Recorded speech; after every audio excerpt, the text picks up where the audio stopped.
আজ ভাই সবাই জিম করে গাঁড় ফাটতে দেবো, পরে পুরো গাঁড় ভেঙে দেবো সবাই মেরে। ওই আকাশটা মারা কি করে অত বডি বানাচ্ছে বলতো? কি জানি, মনে হচ্ছে জিম টিম করে। চ একজন মিলে দেখ না, রোগা হয়ে যাচ্ছি মনে হয়। চল চল তার কাছে, চল যাই।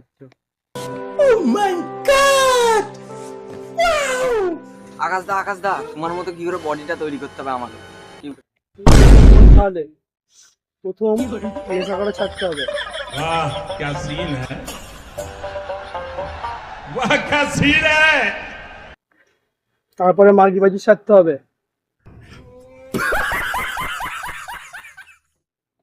তারপরে হ্যান্ডেল মারা ছাড়তে হবে। खत्म।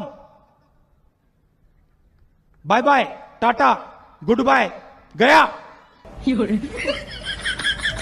নেশা করা ছাড়তে হবে, মাঝিবাজি ছাড়তে হবে, ওর হ্যান্ডেল ছাড়তে হবে। মাল ধরে ওই বিড়ি ধরা, বিড়ি ধরা, বিড়ি ধরা।